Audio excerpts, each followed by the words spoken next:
नमस्कार। एचएन अध्ययन ऑफिशियल में मैं डॉक्टर अंतिमा आप सबका बहुत-बहुत स्वागत करती हूँ। तो यूजीसी नेट दिसंबर 2024 की आंसर की आ चुकी है। आप सभी उसका एनालिसिस कर रहे हो और इस बीच में आप सबके भी दिमाग में बहुत सारा संशय है, कई सारे प्रश्नों को लेकर के डाउट है। कट ऑफ क्या जाएगी इसको लेकर डाउट है। तो आज के वीडियो में हम इन्हीं सब पर बात करेंगे कि क्या संभावना बन सकती है और आपका नंबर कितना है कि आप थोड़ा-सा कंफर्ट ज़ोन में आ सकते हो और कितना है कि अभी आपको रिस्क लेने की ज़रूरत नहीं है, अभी आपको कंटिन्यू लगातार कम से कम नेक्स्ट नेट के एग्ज़ाम तक चलना पड़ेगा। ठीक है? तो सामान्यतः मैं कट ऑफ जैसे वीडियो पर बात करने से बचना चाहती हूँ क्योंकि ये बड़ा संवेदनशील मुद्दा होता है। मेरा आशा क्या रहता है आपने परीक्षा दे दी है, अब आप कट ऑफ चेक करिए उसके बाद फिर नेक्स्ट एग्ज़ाम तक लग जाइए दोबारा। मेरा सीधा सा एम यही है। मैंने अपने कॉम्पिटिशन के समय भाई यही किया।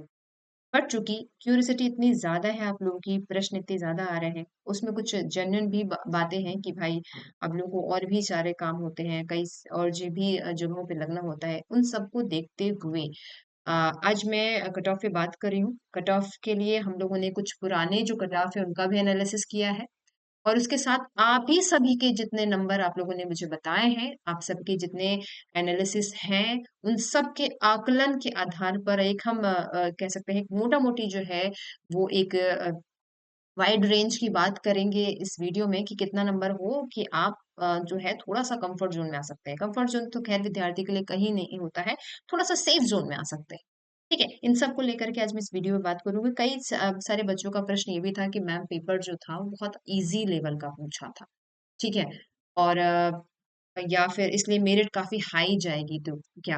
तो मैं ये बता दूँ देखो बेटा पिछली बार की अगर आप मेरी में देखोगे हिंदी साहित्य के जून की मेरिट देखोगे तो वो भी अच्छी खासी हाई मेरिट थी। तो हिंदी का विद्यार्थी इस समय इतना तैयार है अपने कंपटीशन के लिए कि किसी भी तरह का प्रश्न आएगा तो हिंदी का विद्यार्थी जो है वो आसानी से उसका उत्तर दे रहा है। तो बहुत सारे बच्चे मेरे पास भी कई सारे ऐसे बच्चे हैं जिनका 110 सही है। ठीक है? जो मेरिट को मिला करके जो आपकी कट ऑफ आई है आंसर की को मिला करके सॉरी उसमें मिला करके उनका अच्छे खासे प्रश्न हैं। तो हिंदी के विद्यार्थी में हिंदी में कॉम्पिटिशन हमेशा ज़्यादा है, मैं हमेशा कहती हूँ आपने हिंदी लिया है तो आपको अपॉर्च्युनिटीज़ इतनी ज़्यादा मिलेगी, कॉम्पिटिशन भी उतना ज़्यादा मिलेगा। तो पेपर जो है वो बहुत आपका इस बार ईज़ी नहीं था, बहुत कठिन नहीं था। लेकिन जो है कट ऑफ जो है वो आपकी पिछली बार से थोड़ा बहुत जो है वो डाइवर्स हो सकती है। आज की वीडियो में हम उसी पर बात करेंगे, ठीक है? चलिए बात करते हैं। थोड़ा-सा हम इसको कर लें, एडजस्ट कर लेते हैं, उसके बाद फिर बात करते हैं क्या होगा आप पर हो सकता है, ठीक है? चलिए।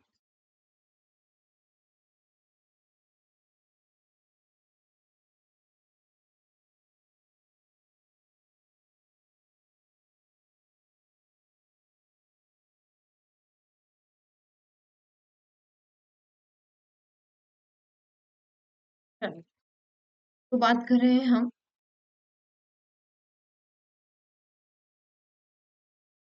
यूजीसी नेट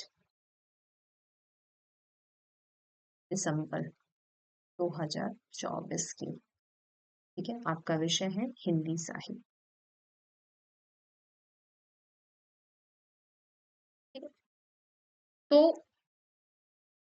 सबसे पहले तो मैं बता दूँ किसी भी पेपर में जो थोड़ी-सी टफ लेवल के क्वेश्चन होते हैं ना, हार्ड कह सकते हैं, जो हार्ड क्वेश्चन होते हैं, वो आते ही हैं। 20 से 25 आपके कठिन प्रश्न आने ही हैं।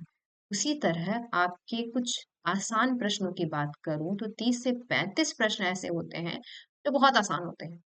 कई बच्चों को लग रहा है कि मैं पेपर ही बहुत आसान तो ऐसा है बेटा कि 10% बच्चे ऐसे होते हैं शायद इनके लिए पेपर बहुत आसान था। मैं बात कर रही हूँ 75% लोग बच्चों के हिसाब से 75-80% ऐसे हैं जो पेपर जो है उस हिसाब से तैयारी कर रहे हैं। ठीक है? तो हम उन सभी स्टूडेंट को लेकर के आज का कट ऑफ या मेरिट जो है वो उसका एनालिसिस करेंगे कि क्या आपकी कट ऑफ या मेरिट जा सकती है। ठीक, सबसे पहले हम बात करेंगे एक सामान्य मेरिट की जो जनरल कैंडिडेट के हिसाब से हो सकते हैं या सामान्य मेरिट की बात करें तो कितनी जा सकती पेपर जो है वो आपका 2 फॉर्म में मैं डिस्कस करूँगी। पहला तो पेपर 1 और पेपर 2। पेपर 1 जो आपका कॉमन पेपर है और पेपर 2 के हिसाब से। पेपर 1 में अगर हम बात करें तो अगर आप पेपर में आपका 23 से 25 क्वेश्चन है, ठीक है? उसके साथ अगर पेपर 2 में आपका 70 से 75 है, तो आपका बहुत ज़्यादा चांसेस है नेट होने के, ठीक? यहाँ पर मैं बात करूँ अगर 23 से 25 फर्स्ट पेपर और सेकंड पेपर में 70 से 75। लेकिन अगर आपका ओवरऑल जो है ना वो 90 से 93 है तो भी आपका नेट होने की चांसेस ज्यादा है, क्योंकि बच्चे ना स्पेसिफिक पूछते हैं मैम फर्स्ट पेपर में कितना हो, सेकंड पेपर में कितना हो, इसलिए हम इस पे भी बात कर रहे हैं, ठीक है? ये हो गया आपका नेट। अगर आपका फर्स्ट पेपर में 25 से 28 है, वहीं सेकंड पेपर में आपका 75 से 78 प्रश्न है, तो आपका जेआरएफ की चांसेस जो है बहुत ज्यादा है, ठीक है? मतलब कुल मिलाकर के आपका जो नंबर होना चाहिए तो 103 से 105 या 100 से 105 के बीच में अगर आपका नंबर है तो आपका जेआरएफ की चांसेस जो है वो बहुत ज्यादा है। मतलब ये है तो आप कंफर्ट जोन में हो सकते हो, ठीक है? कंफर्ट जोन नहीं, हम कहते हैं सेफ जोन, सेफ जोन में आप लोग हो सकते हो। ये हो गया आपका जनरल के मामले। अब अगर मैं बात करूं ओबीसी का, ठीक है? ओबीसी की अगर हम बात करें तो आप इसी ये जो है जितने मैं बता रही हूँ बात कर रही हूँ, ये सारा जो एनालिसिस है वो प्रश्नों के आधार पे है, नंबर के आधार पे नहीं, ठीक? प्रश्नों के आधार पर हम इसमें बात कर रहे हैं। अगर ओबीसी की हम बात करें तो इन्हीं प्रश्नों में आप 3 से 4 जो है वो प्रश्न नेट और जेआरएफ दोनों में माइनस कर लीजिए, उस हिसाब से कि आपकी कट ऑफ बन सकती है। वहीं एससी की बात करूं तो इसी प्रश्नों में आप 7 से 8 नंबर जो है वो आप माइनस कर सकते हैं, जो है उसके हिसाब से आपकी कट ऑफ जो है पूरी पूरी बन सकती है, ठीक है? तो अभी जो है एक जनरल एनालिसिस के हिसाब से हम लोगों ने ये जो सोर्स निकाला है कैलकुलेशन, और खासकर जो मुझे इस बार अच्छा ये लगा है कि फर्स्ट पेपर में बच्चों का रिस्पांस जो है वो काफी अच्छा आया है। तो फर्स्ट पेपर देखो, अब फर्स्ट पेपर में रिस्पांस अच्छा होने का ये भी होता है ना, ये पहले जो बच्चे हैं, खासकर ह्यूमैनिटीज के बच्चे हैं, जो है हिंदी के बच्चे, वो अपने सब्जेक्ट के महारथी होते हैं, उनके फर्स्ट पेपर में ज्यादा होता है। लेकिन इस बार मैंने देखा है कि फर्स्ट पेपर में जो बच्चे हैं उन्होंने बढ़ चढ़ के अच्छे नंबर लाए हैं, तो एक वो भी है आपके प्लस पॉइंट, यार ये भी है कि आपके कट ऑफ जो बढ़ रहे हैं वो इसी वजह से बढ़ रहे हैं कि हम अपने सब्जेक्ट में तो स्ट्रांग है ही, फर्स्ट पेपर में भी हो रहे हैं, ठीक। तो जो है अगर अगर मैं समानता में बात करूं, ओवरऑल जो है इसका कंक्लूजन निकलेगा कि आपका 90 से 93 है तो आपका नेट जो है उसके होने के चांसेस ज्यादा है, और 103 से 105 है तो आपका जेआरएफ होने के चांसेस ज्यादा है, 100 से मतलब प्लस है तो आपका जेआरएफ होने के चांसेस ज्यादा है। ये जनरल कैंडिडेट की बात है। ओबीसी में इसी में 3-4 क्वेश्चन है वो माइनस कर लीजिए। तो उसके बाद ऐसी में बात करूँ 7 से 8 प्रश्न जो है माइनस कर लीजिए। काफी बच्चों का ये भी है कि मैम ये प्रश्न जो है भी डाउट में है, ये प्रश्न जो है वो सही नहीं हुआ है या फिर आयोग ने गलत माना है। जितने देखिए जितने भी है उसको आप लोग आप चैलेंज करिए। हमारे पास जो बच्चों का आ रहा है, मेल आ रहा है, जिन बच्चों का प्रॉब्लम है या किसी क्वेश्चन को लेकर के डाउट है, उसको हम दूर करने का सवाल कर रहे हैं। पहले तो आप लोगों को बहुत से सारे क्वेश्चन पे डाउट है, तो सारे प्रश्न नहीं गड़बड़ है भाई। मैं आप लोगों को तथ्य के साथ भेज रही हूँ कि भाई ये मत देखो, ये सही है, ठीक है? उस पे मत डाउट करो। तो ये नहीं है, हर प्रश्न पे डाउट करना ये नहीं कर सकते हैं। किसी भी को फैक्ट को देखने के लिए पहले ऑथेंटिक किताब जो है वो आप लोग देखें, ठीक है? किसी भी यूट्यूब पर या फिर बताए हुए फिर या गाइड पे भरोसा मत करिए। संदर्भित प्रश्नों का ऑथेंटिक किताब में जब आप देख लें, उसके बाद जो है वो आप खुद ही क्लियर हो जाता है कि भाई ये सवाल सही है, ये सवाल गलत है, ठीक है?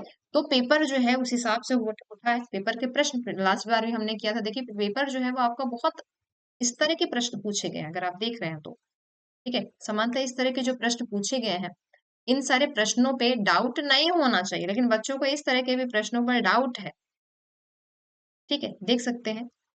अब ये सारे प्रश्नों पे कोई बल्ब कह रहा नहीं मैम इसका ये शब्द होना चाहिए, ये शब्द नहीं होना चाहिए।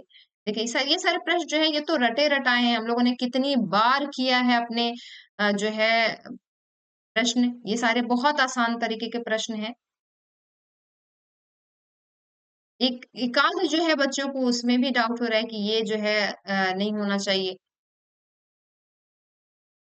तो उस पे मत डाउट करिए। कुछ प्रश्न हैं जिनको मैंने भी बताए भी, और मुझे लगता है पूरे के पूरे अगर मैं बात करूं पूरे पूरे 100 प्रश्नों में तो केवल 3 प्रश्न ऐसे, 3 से 4 अभी मतलब ऐसे हैं जिनको आप लोग डाउट कर सकते हैं, वो भी इसलिए क्योंकि किसी किताब में कोई आंसर दिया, किसी किताब में कोई आंसर। ऑथेंटिक किताब को देखो बस, ठीक है? बाकी फिर भी मैं कहूँगी किसी भी प्रश्न में आप लोग को डाउट हो रहा है, किसी भी तो आप उस प्रश्न को डायरेक्ट लेकर के भेजें। बच्चों ने भेजा है, बाकायदा स्क्रीनशॉट खींच करके आप भेज सकते हैं। पूरा पेपर भेजना है तो पूरा पेपर आप लोग भेज सकते हैं। ठीक है? सभी जो है हम कोशिश करेंगे। मैं दो देखो ऑथेंटिक किताबों को देख करने के बाद आप लोग को समाधान देने की कोशिश करती हूँ। ठीक, तो सारा पेपर है आप लोग के पास और बच्चे जो है तैयारी भी कर रहे हैं। और देखो इससे ये भी होगा कि आप जो भविष्य में जिन बच्चों को देना है पेपर, उनको लिए भी एक थोड़ी आसानी हो जाती है। ठीक है? तो ये जो हम लोगों ने सोचा अभी तक जो कैलकुलेशन निकाली है वो है अ, जितने भी बच्चों ने मेहनत की है बहुत से बच्चे थे कि मैम कहते मैम इस बार कट ऑफ बहुत ज़्यादा आ जाएगी तो क्या नहीं होगा? अरे नंबर 90 क्वेश्चन तुमने कर लिया है तो तुम्हारे बहुत ज़्यादा चांसेस है होने की तो ठीक है, उस हिसाब से परेशान ना हो। लेकिन अंत में खेला तो जो है होता है वो यूजीसी के कट ऑफ का हो जाता है। इसलिए मैंने कहा कि जो अंततः जो है वो सही मैं नहीं कह सकती कि यही जाएगा। यूट्यूब पे लोग 100% बोल रहे हैं यही जाएगा। और मुझे हमेशा लगता है यदि कोई 100% की गारंटी देता है तो वो गारंटी सबसे निराधार है। कोई भी गारंटी 100% की नहीं हो सकती है। ठीक है? लेकिन बच्चों को वही अच्छा लगता है। बच्चों को लगता है अच्छा वो सर वो टीचर कह रहे हैं कि वो तो 100% जो है वो मेरे में से ही आएगा। 100% जो मैं कह रहा हूँ वही होगा। इतना ओवर कॉन्फिडेंस तो हमारे बड़े-बड़े वैयाकरणों या इतिहासकारों को भी नहीं है। जितना आजकल जो है हमारे मैं बच्चा ही कहूँगी क्योंकि बहुत से बच्चे जो पढ़ा रहे हैं यूट्यूब वगैरह पे वो स्वयं भी इसी कॉम्पिटिशन की तैयारी कर रहे हैं। ठीक है? तो आप एज़ ए कॉम्पिटिटर भी उसको देख रहे हो, एज़ ए जो है वो चाइल्ड भी देख रहे हो। तो मैं नहीं कह सकती मैं शायद मेरे अंदर उतना कॉन्फिडेंस नहीं है जितना कॉन्फिडेंस वो लोग कर रहे हैं। लेकिन मैं फिर भी कहूँगी जो नंबर कट ऑफ हमने अभी एनालिसिस किया है, इसके आस-पास अगर आप हैं तो सेफ ज़ोन में हैं। लेकिन फिर भी अगले की तैयारी शुरू कर दो। तुम अगर नेट से ज़्यादा नंबर में हो, तुम अगर जेआरएफ के नंबर पे भी तुम हो, ठीक है? तो भी तुम तैयारी करो क्योंकि तुम्हें फिर असिस्टेंट प्रोफेसर का एग्ज़ाम देना है। तैयारी तो यहाँ रुकनी नहीं है, ठीक है? इसके अलावा भी आपके कोई और प्रश्न है, कोई और डाउट है, आपको लग रहा है कि इसका भी मैम इस प्रश्न से मुझे ये प्रॉब्लम हो रही है या इस प्रश्न में क्या सही होगा? तो वो आप मुझे भेज सकते हैं। आप मेरी मेल आईडी जो है आप सभी के पास है। मुझे डायरेक्ट मेल आईडी पर आप सभी भेज सेंड करिए अपने स्क्रीनशॉट के साथ उसको भेज सकते हैं। मैं फिर से बता दूं मेरी मेल आईडी ANNIE31990@gmail.com पर आप मुझे भेज सकते हैं। ठीक है? मैं आपके गाइडेंस के लिए हमेशा तैयार हूँ। आपको पढ़ाई संबंधित कोई भी समस्या हो रही है, आप मुझे भेज सकते हैं। रचना अध्ययन की को भेज सकते हैं। वहां से भी मुझे जो है वो मिल जाएगा। ठीक, तो तैयारी कर दिए, तैयारी आप लोगों की रुकी नहीं है। अब अगर इस वीडियो से आप आश्वस्त हो चुके हैं कि आपका भाई होने वाला है इस बार 100% जो है हो जाएँगे नेट ज़ेआरएफ तो भी मैं यही कहूँगी कि भाई तैयारी तो करते रहो, तैयारी मत रुको। अंततः रिज़ल्ट में अपना नाम आने के बाद आप अगले लेवल की तैयारी में शुरू हो जाओ। ठीक? तो चलिए आप सभी को ढेर सारी शुभकामनाएँ, फिर मिलते हैं अगले वीडियो में। जो भी आपकी समस्या है आप कमेंट सेक्शन में लिखकर भी भेज सकते हैं, मुझे मेल भी कर सकते हैं। आप सभी को ढेर सारी शुभकामनाएँ, शुक्रिया।